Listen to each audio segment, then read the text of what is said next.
September மாதம் நடந்த முப்பெரும் விழா, அந்த எழுச்சியை மீண்டும் இன்று நான் பார்க்கிறேன். ஆமா, இங்கேயும் காசு கொடுத்து கூப்பிட்டு நிறைய காலி சேர் கிடக்குது. அரவக்குறிச்சியினுடைய தொகுதி. அரவக்குறிச்சிய தொகுதி தானே, அதன் அரவக்குறிச்சியின் தொகுதி. இப்போது நம்மளுடைய செந்தில் பாலாஜி செய்த பணிகளை கரூரில் அவர் தொடர போகிறவர். கொள்ளையடிக்கிறது தானே.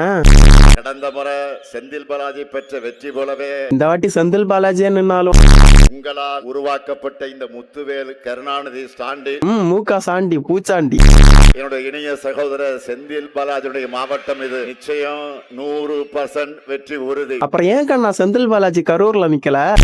பல சோதனைகளை தாண்டி சாதனை படைப்பவர் நம்முடைய செந்தில் பாலாஜி அவர்கள். சோதனை என்னன்னா ஜெயில இருந்தது, சாதனை என்னன்னா ஜெயிலுக்கு போனது. நம்முடைய திராவிட மாடல் ஆட்சியில இந்த கரூருக்கு மட்டும் நம்முடைய செந்தில் பாலாஜி குறிப்பிட்டதை போல 5000 கோடி ரூபாய் அளவுக்கான திட்டங்களை செஞ்சிருக்கிறோம். ஆமா, 5000 கோடி செஞ்சுட்டு 48,000 கோடி அடிச்சீங்க.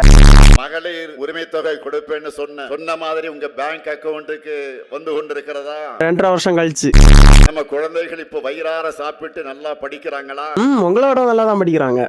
இந்த திராவிட மாடல் ஆட்சியில சாதி கலவரம் இல்ல, மத கலவரம் இல்ல, கும்பல் வன்முறை இல்ல, தொடர் வன்முறைகள் இல்ல. தமிழ்நாடு அமைதியாக இருக்கு, மக்கள் நிம்மதியாக இருக்காங்க. நம்பிட்டீங்கல்ல? நான் கலைஞரின் மகன் சொன்ன வாக்குறுதிகளை மறக்கவும் மாட்டேன், மறுக்கவும் மாட்டேன், செய்யவும் மாட்டேன். தக்க பாடம் புகட்டுவதற்கான நாள் தான் ஏப்ரல் 23. அத கூட பார்த்து தான் சொல்லணும் இல்ல? இனிமே நாம தான், இனிமே எப்பவுமே நாம தான். உங்க ஃபேமிலி தானே.